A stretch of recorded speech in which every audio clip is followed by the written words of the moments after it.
estamos a través de la terapia de la mañana en la 1160 AM y a través de nuestro canal en YouTube en vivo. Nos están reportando sintonía ya desde España, nos reportan desde Colombia, desde México, temprano todo el mundo a esta hora de la mañana. Bueno, tengo conmigo en línea telefónica a David Coyot, quien está aquí para hablar de un interesante tema. Muy buenos días, David. Hola, muy buenos días, Ray. ¿Cómo te encuentras? Muy bien, gracias a Dios, contento. Hoy vamos a hablar del tema de la justicia. David está representando a HarperCollins. HarperCollins es una empresa muy conocida. Es una empresa que se dedica a hacer libros, hacen Biblias, hacen todo este tipo de cosas. En primer lugar, déjame preguntarte algo. ¿Por qué hay tanta Biblia? ¿No se supone que la Biblia es una sola? Y de momento están sacando como hay la Biblia del pescador, la Biblia de los niños, la Biblia de las promesas, la Biblia arcoíris, la Biblia, la nueva versión internacional, la King James. ¿Por qué hay tanta Biblia? Claro, mira, Ray, antes que nada, un saludo muy afectuoso para toda la audiencia. Ya escuché desde dónde están escuchando, así que un saludo para todos. Mira, Ray, es una excelente pregunta y la razón es que hay muchas Biblias porque originalmente fueron escritas todas las palabras del Señor o registradas en hebreo, unas partecitas en arameo y unas partes en griego. Y esos idiomas ya no se hablan, son ya lenguas muertas todos ellos. Y es necesario traducir esas lenguas a los diferentes idiomas y obviamente en el caso del español a las diferentes épocas del español para que la gente que vive en esos tiempos, como tú recordarás, las primeras Biblias, creo que la primera Biblia se tradujo al español en 1280, imagínate, la Biblia alfonsina o la Biblia del rey Alfonso. Pero la más famosa de todas que se utiliza en la mayor parte del mundo hispano es la Reina Valera. Sin embargo, la Reina Valera se tradujo en el siglo XVI. Y lo interesante es que, obviamente, el español del siglo XVI, el español del siglo de oro, pues ya no se habla el día de hoy. Ya es muy difícil encontrar a alguien que pueda inclusive hasta leer las páginas de esa primera Biblia que se tradujo. Y por lo tanto, para el lenguaje contemporáneo, el lenguaje va cambiando todo el tiempo, las palabras van cambiando de significado. Antes usábamos palabras que hoy día no se usan, nuestros abuelos usaban palabras con un significado que hoy día para nosotros no tiene sentido. Y por eso es necesario también continuar traduciendo la Biblia y continuar adaptando el mensaje de la Biblia, el mensaje eterno, originalmente en hebreo, en arameo o en griego, al español en este caso, al inglés, al francés, a todos los más, a los casi 3,000 idiomas que hay y apenas llevamos como 1,500 traducidos, imagínate, de la manera que esa persona que lo habla hoy lo entienda. Por eso la nueva versión internacional, por ejemplo, ¿no? En su tiempo la Reina Valera fue lo mejor que le ocurrió, o la King James fue lo mejor que le ocurrió a estas audiencias, pero hoy día no son las mismas audiencias. Ya prácticamente toda la gente que comenzó a leer la Reina Valera en su primera aparición o la King James en su primera aparición, la mayor parte de ellos ya no viven, ¿no? Aun cuando se sigue utilizando en inglés la King James o la Reina Valera, la realidad es de que entenderíamos muy poquito de lo que dice la original Reina Valera si no fuera porque tenemos revisiones, ¿no? La revisión 60, por ejemplo, que es la que más se utiliza, es una revisión que quizás es una de 200 revisiones que se ha hecho desde que se publicó originalmente la Biblia.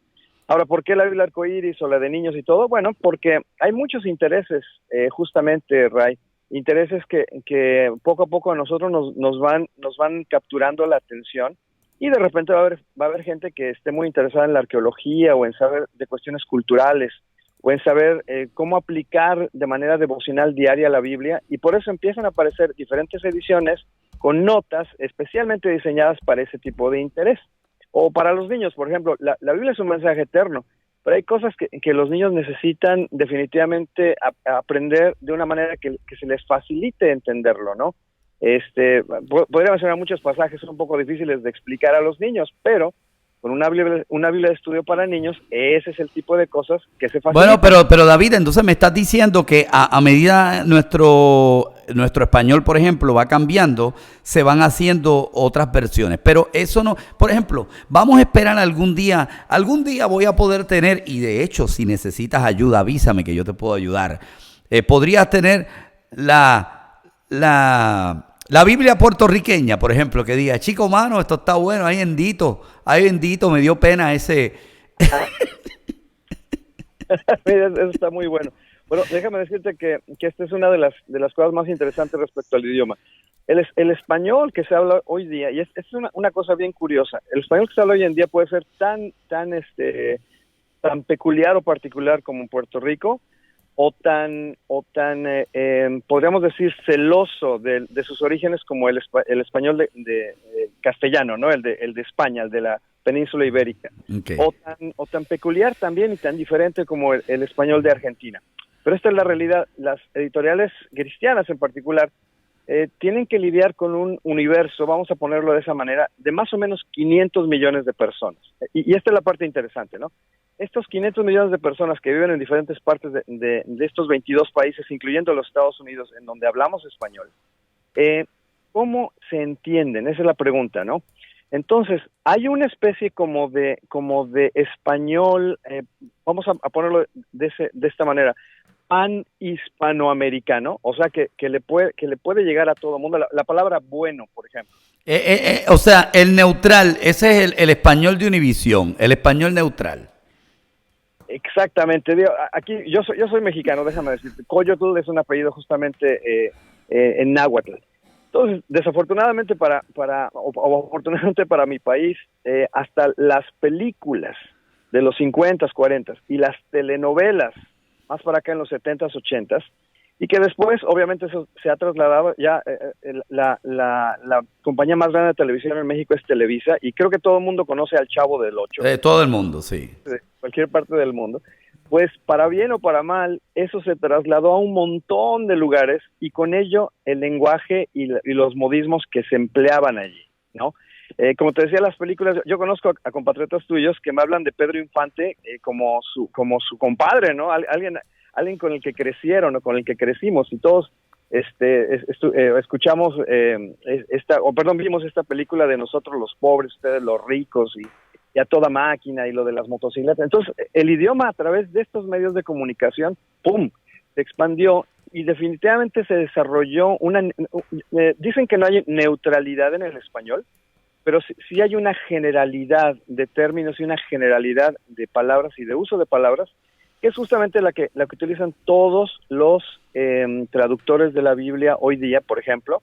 Incluso hay palabras que desafortunadamente, aunque son inocuas en lugares como España o como Argentina, si tú la pronuncias en lugares incluso como Puerto Rico o México, pues son insultos, ¿no? Exacto. O palabras altisonantes. Así que hay una lista ahí, le podemos hacer una lista negra, ¿no? De palabras a mí un amigo mexicano me dijo, ¿qué tal, güey? Y yo como que me sentí ofendido porque yo dije, espérate, güey, en Puerto Rico. Exacto. Pero después entendí que no, que era como, me lo decía en forma de cariño, así que pues lo aprendí. Pero sí es verdad, cuando uno habla con alguien de otro país, lo primero que tienes que tener en mente es que lo que te está diciendo no te lo está diciendo para ofenderte, que simplemente las palabras que usa allí, que a lo mejor las palabras chocan en tu país, pero no es así allá. Eso es correcto. Inclusive yo tengo algunos amigos puertorriqueños. En México hay una marca hay un insecticida. No lo voy a pronunciar por respeto a ustedes, pero se llama, es una marca. La marca X mata, entonces usa la palabra insecto, pero como se dice en México, ¿no? Es una palabra que empieza con B. Claro, claro. Sí, y tranquilo, lo podemos decir porque lo estamos diciendo, pero sí, es como aquí en Colombia, es como dice, por ejemplo, cuando dicen, mira, hay un bicho en la pared, es como un insecto en la pared, pero claro, ustedes, por ejemplo, cuando traducen una Biblia, se encargan de que esa no tenga palabras que pueda chocar en algunos países. Totalmente. Te digo, hay una lista que los traductores la utilizan. Ahora, aquí es muy importante hablar de la traducción moderna, porque un ejemplo, ¿no? La nueva versión internacional, básicamente, no la hizo, digamos, que cualquier persona, o no la tradujo cualquier persona, sino un equipo, esto es importante, un comité de traducción formado por 20 diferentes biblistas y especialistas en árabe, en hebreo, arameo y griego, todos latinoamericanos, todos provenientes de por lo menos 13 países y de por lo menos 11 diferentes denominaciones. Entonces ya te imaginarás que toda la gama de comprensión teológica y del idioma y todo, pues estaba ahí vertida, ¿verdad?, en estos expertos. Entonces ellos, justamente con un alto conocimiento del idioma español a la vez, de la poesía, de la narrativa hispana, yo puedo citarte personas como Samuel Pagán, como Luciano Jaramillo, como Mariano Ávila, como Edesio Sánchez, como el hermano René Padilla. Hay un término que me gusta mucho que es egregios, listas y expertos en la palabra que participaron en la traducción de la nueva versión internacional y justamente cuidaron todos estos detalles. Ellos son los que, el hermano Jaramillo justamente es el que me dice, mira, tenemos una lista de muchos términos que cada vez que alguno de nosotros que provenía de cierto país terminaba su traducción, a veces él tenía que llegar a la lista y repasar si había algo por ahí. Si estaba. Pues tenía que quitarlo, ¿no? ¿Sabe? Ahora, sí, dime. No, David, que me está curioso el que de momento hagan ahora una Biblia de la justicia y esa Biblia me dirá, pues yo pensé inmediatamente en abogados, pensé en jueces, pero antes de entrar en ese punto, hay alguien a través de nuestra línea telefónica que quiere opinar sobre el tema que estamos teniendo esta mañana. Muy buenos días. Sí, buenos días. Mi nombre es Walter de Indianápolis, Indiana. Walter, desde Indianápolis, Indiana. Gracias por escucharnos o por vernos a través de YouTube. Cuéntanos, ¿qué comentario querías hacer? Ya que estaba escuchando el asunto del tema que están tocando sobre las traducciones de la Biblia, ¿no? Ajá. Yo soy descendiente de sefarditas. O sea, yo sigo la fe judía. Ok. Y te voy a decir una cosa. El problema de las traducciones bíblicas es que cada vez que traducen, añaden y quitan. Y eso es lo que hacen. O sea, el problema es, la primera traducción que se registra es la Vulgata Latina, que fue en latín. Y en esa traducción hay cualquier cantidad de errores porque añadieron y quitaron. Una pregunta. Ok, entonces tengo una pregunta para David. David, existe mucho juicio, existe mucha condenación, existe prácticamente por muchos años la gracia estuvo desaparecida. ¿Eso es culpa de las personas que tradujeron la Biblia para tener control de las personas? Mira, qué buena pregunta haces, y también qué buen comentario de Walter al respecto de eso, porque esto siempre... Me gusta esa pregunta porque siempre es necesario repasar un hecho muy, muy importante que tiene que ver con la traducción bíblica y que muy poca gente lo conoce o lo sabe. Pero voy a tratar de resumir algo, lo más que pueda. Cuando justamente en el siglo XVI se comenzaron, aquí voy a hablar de muchos números, así que ojo con los números, a ver si podemos seguirnos a través de radio. Pero cuando en el siglo XVI se comenzaron a traducir las Biblias, como ustedes recordarán, todo esto surge a partir del movimiento de la Reforma. Ya las traducciones a los grandes idiomas, al inglés, al español, al francés, al alemán, obviamente. Todo es producto de la Reforma. ¿Qué había antes, Ray? Hubo cerca de 12 siglos completitos en los que la gente no leía, para empezar, no sabía leer. La gente estaba en el oscurantismo, y así se le llama justamente a esa época, la Edad Media. No había forma de leer. Los únicos que leían, o los pocos que leían, se fueron convirtiendo poco a poco o de forma intencional en un sistema que se dedicó a interpretar lo que decía la Biblia, a lo que ellos sí tenían acceso. Muchos de ellos hablaban y entendían hebreo, y muchos de ellos entendían arameo. Muchos, no todos, pero muchos. Pero más que esos, son los que justamente leían la Biblia en latín, y es una interesante referencia a la que hace Walter. Es verdad. Pero estamos hablando de que después de 12 siglos, en el siglo XVI, se comienzan a traducir las Biblias a los lenguajes, se les llama vernáculos, o sea, a los lenguajes populares, a los lenguajes que todo mundo, o la mayor parte del mundo, entendía y hablaba.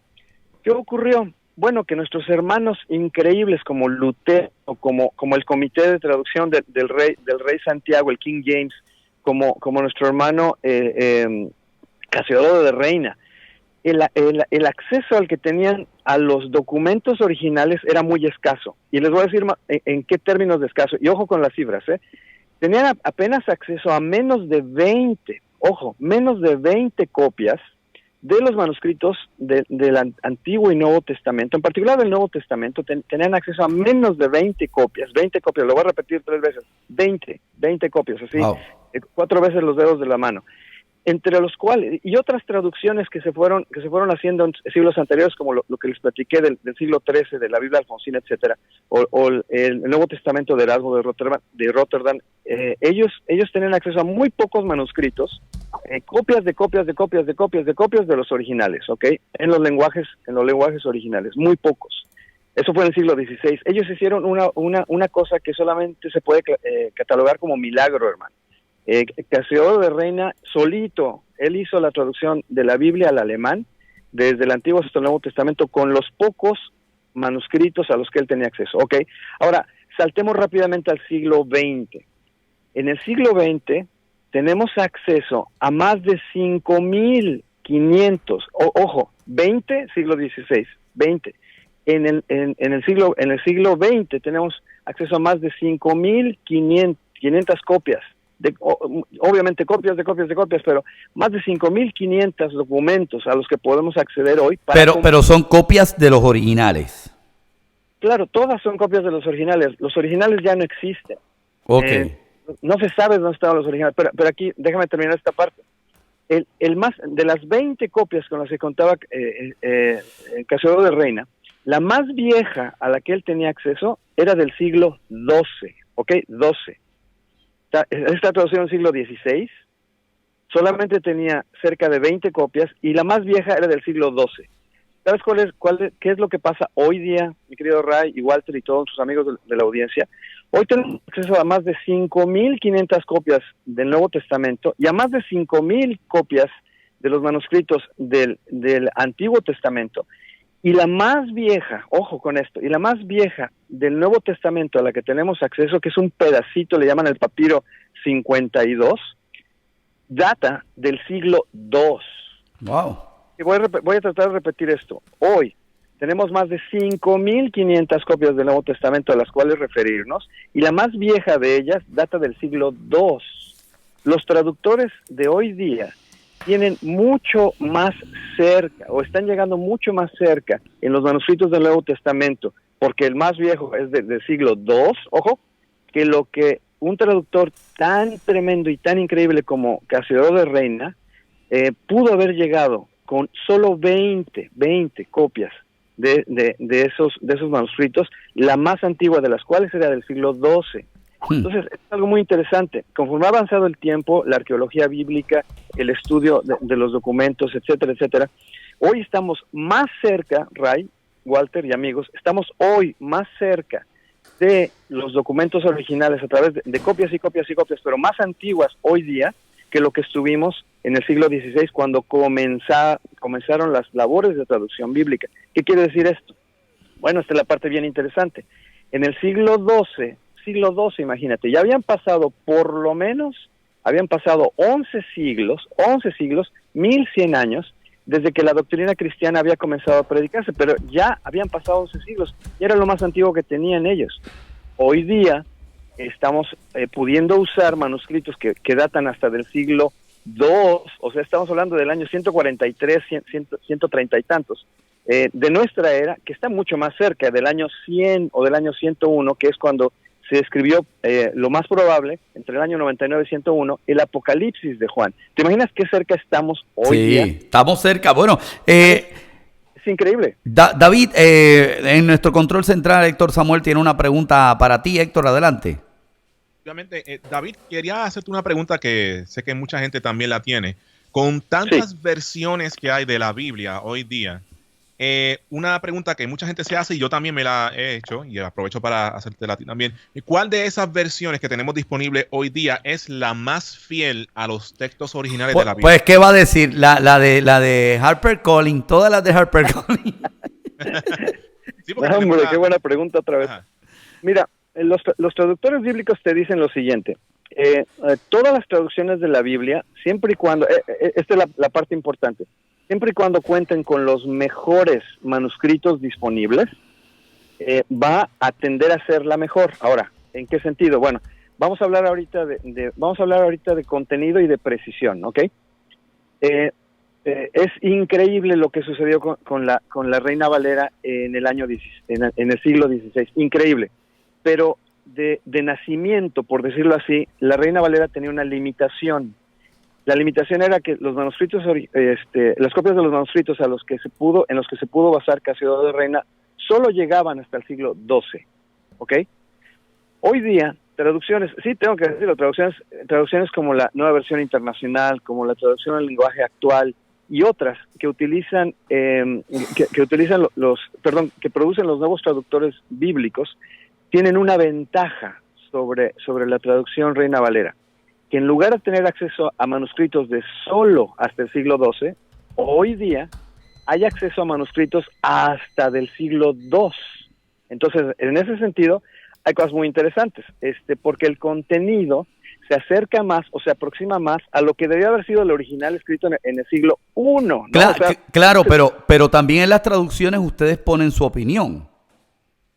Bueno, es que ahí va la cosa importante, por eso decía que en cuanto al contenido y digamos que a la precisión de lo que contiene, es importante eso, es muy importante notar que hoy tenemos mucho más información de la que teníamos hace 5 siglos, mucha más información. Yo estuve hablando recientemente con Esteban Fernández y estaba hablando específicamente del Salmo 23 y cómo antes uno conocía el Señor es mi pastor, nada me faltará, y le han cambiado a nada me falta. Me explicó pues que cuando se habla de Dios se habla en presente, en eterno presente. Por eso ese cambio. Pero ahora yo te pregunto, ¿por qué de momento una Biblia de la Justicia, que es la nueva Biblia que ustedes tienen? Y de hecho, me llama la curiosidad y la voy a conseguir. ¿Por qué hay una Biblia de la Justicia en un país donde los inmigrantes los catalogan de forma como ilegales? Mira, qué buena es esa pregunta. Justamente, Editorial Vida está publicando una Biblia que se llama la NBI, La Justicia de Dios. Porque es importante aclarar qué es la justicia de Dios y realmente el concepto hacia dónde va y dónde contiene su base, ¿no? Estoy totalmente de acuerdo, pero fíjate lo que dice la Biblia justamente en Génesis 24, por ejemplo. Es algo muy interesante porque habla acerca de deberes, es muy interesante, deberes sociales, ¿no? Y deberes éticos en la palabra. Entonces, aquí un poquito de contexto, dice: cuando recojas la cosecha de tu campo y olvides una gavilla, o sea, la canastita en donde se recogía la cosecha, no vuelvas por ella. Dice, déjala para el extranjero, el huérfano y la viuda. Así el Señor tu Dios bendecirá todo el trabajo de tus manos. Ok, o sea, que quienes dicen que no se le debe dar alimentos al inmigrante, que nos debemos de olvidar del inmigrante, que el inmigrante no debe incluso sus hijos recibir derecho a la educación o no pueden trabajar, están yéndose en contra de la justicia de Dios, según la Biblia que ustedes acaban de publicar, que se llama La Justicia de Dios. Bueno, no es según la Biblia que publicamos, sino según el texto bíblico. Cualquiera puede leer Génesis, el capítulo 24, y ver todas estas indicaciones que hace el Señor, ¿no? Respecto a cómo uno debe ser, uno debe hacer y vivir su vida. Ve lo que dice aquí: cuando sacudas tus olivos, estoy leyendo Génesis 24, 20, el versículo 20. Cuando sacudas tus olivos, no rebusques en las ramas, las aceitunas, déjalas. Ojo con este lenguaje, mira, para el extranjero, huérfano, viuda.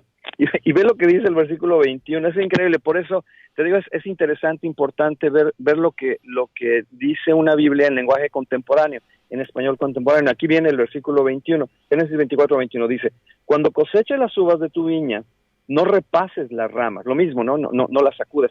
Los racimos que queden, déjalos para el inmigrante, el huérfano y la viuda. ¿Qué comentario ustedes le pusieron a ese versículo? Bueno, aquí hay algo bien interesante. Toda esta sección de este versículo, mira cómo concluye. Y ahorita te digo cuál es el comentario que viene ahí. Sí. De hecho, yo no se lo puse, ahorita te platico quién, o nosotros. Ahorita te platico quién lo puso. Dice, recuerda, es lo que dice el Señor, así como el corolario, ¿no? La razón por la cual dice, recuerda que fuiste esclavo en Egipto. Por eso te ordeno que actúes con justicia. Entonces es algo interesante porque de inmediato lo que aquí el Señor está contrastando es de que en Egipto no se le trató al pueblo de Israel con justicia, ¿no? Ahora, ¿la justicia qué es? La justicia es, fíjate, todo lo que está diciendo aquí, la justicia no es necesariamente o no únicamente se concentra en lo punitivo, en el castigo, en la ira, en ahora te vamos a cobrar. No. Es más bien en una vida de rectitud, ¿no? A veces la palabra rectitud en hebreo y la palabra justicia se traducen de esas dos maneras porque una tiene connotación más hacia lo legal, la otra tiene connotación más hacia la ética, hacia el cómo vivir. Pero en términos generales, en toda la Biblia, y eso es lo que han descubierto 56 expertos de 22 países de 4 continentes en el mundo, y estoy hablando desde hispanos, latinos, hasta personas de la India, del Congo, de Kenia, de los Estados Unidos, obviamente, de Sudáfrica, etcétera, han descubierto que hay esta temática es como la columna vertebral de toda la Biblia. David, lamentablemente ya estamos en la parte final y no quiero pasar el momento, ya estamos en el último minuto, según me indica, no quiero pasar el momento para que me digas cómo se llama la Biblia, dónde la podemos conseguir y por qué tenemos que tener ese tipo de tema con nosotros en nuestra casa. Claro que sí, con todo gusto. Mira, voy a empezar por el final. Nosotros debemos tener este tipo de contenido en nuestra casa porque el acto de justicia más importante que contiene la Biblia es justamente el sacrificio eterno del Señor Jesucristo. Es un acto de justicia de Dios y marca y define la manera como debemos vivir y la manera como debemos proceder y la manera en la que Dios está actuando en este mundo hoy a través de sus hijos, a través de su iglesia, para poner las cosas en el lugar correcto, para volver a restablecer la rectitud. Y desafortunadamente nos hemos olvidado de cómo llevar a cabo eso, ¿no? Entonces esta Biblia fue justamente escrita, fue publicada justamente por esa razón. Y con este carácter global, imagínate a 56 personas de todo el mundo hablando de esta temática, no solamente de una manera norteamericana o latina, sino de toda manera. Yo les invito a que busquen más detalles en Biblia Justicia de Dios, bibliajusticiadedios.com. La pueden encontrar en todas las librerías cristianas o librerías no cristianas también. David, ya llegamos a la parte final. Gracias por este tiempo. Nos tenemos que despedir en este momento. Muchas gracias a todos. Regresamos mañana.